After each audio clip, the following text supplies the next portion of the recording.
Hey, this is G4T. We're out here in 29 Palms with Bill, and he does a small permaculture setup in his house. What's this? Is a pond, right? Yeah, this is a little fish pond, George. It's about a 300-gallon fish pond, and I use the water. I actually use the fish pond water. I mix it up with some compost tea, some worm compost tea, and I mix it with the fish tank water, and I use it to fertilize my trees and stuff.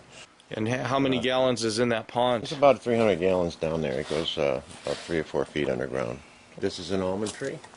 Okay. And how's that producing for you? Oh, that's great. Wonderful. That tree's only been there for about 3 years now, and I'm getting a pretty good crop of almonds off it already. This is a Nepali, so I eat the fruit off of this. Everything I grow out here is edible. I have a policy. I don't plant anything unless it's edible, and it's edible landscaping.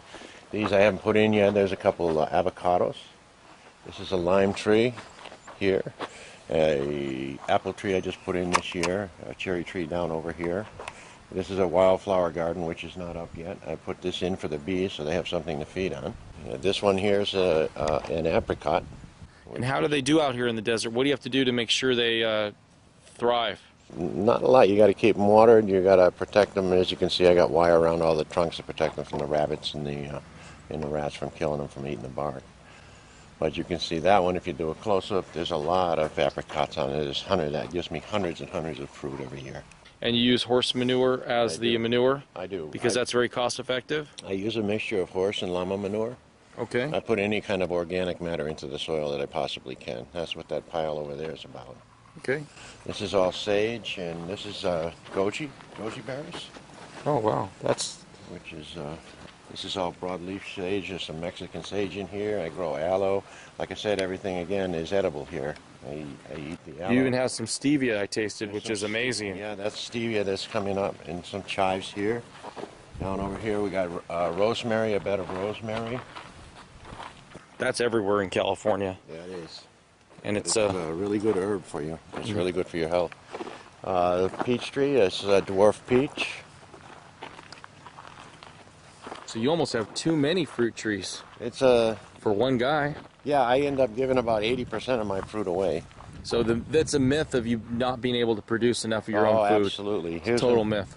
Here's an orange tree, and I've got a beehive parked right up in next to them there, and they give me all the honey I need for, that they would give you enough honey for a family for a year. And it's organic. It's organic, honey, yeah. And they're feeding on all these different. They're giving me a lot more fruit because they pollinate the trees for me, and I've noticed I get double the amount of fruit since I put the bees in. They're really good pollinators.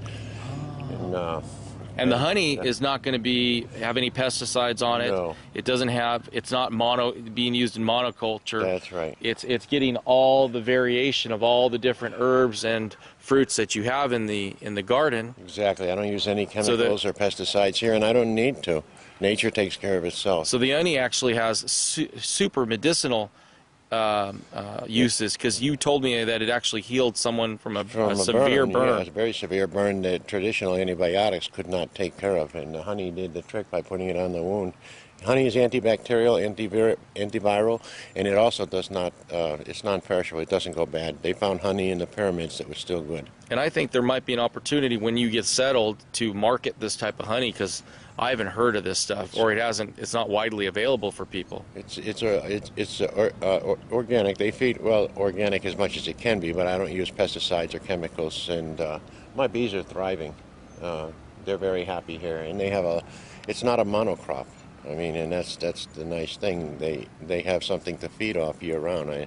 I plant herbs, healthful herbs that they can feed off of. So they're really super healthy bees. Yeah, and it's a super healthy honey too. It's a really super good honey. That's the key. Now, hey, what's up with the paper shredding here going on? That's just a form of mulch for you? It is, and I put that down because I raise earthworms too. I think earthworms do a lot. And the bleach in the paper doesn't affect the worms at all? Or? No, a lot of it's newspaper, and it doesn't seem to bother them at all. And what do? You just throw the worms in there with the soil? And sure, and I just keep throwing horse manure in there too, and they feed off of that. They turn that into black gold soil.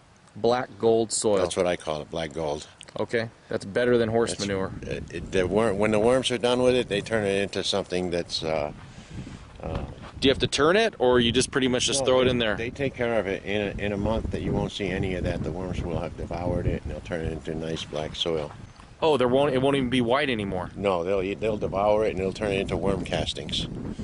So it's paper shredding, horse manure, and what else do you feed the I worm? throw in llama manure. I throw in dead leaves. I throw in anything organic, and the worms will eat it up, and Okay. they'll leave behind worm castings, which is one of the best fertilizers in the world. You're not supposed to put in citrus, though, no? Right? I throw everything in there. And it's okay, huh? As long as as long as it doesn't overwhelm them.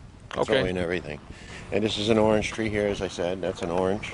Okay. Behind there's a row of pomegranates. This here is a pomegranate, which is almost ready to start blooming.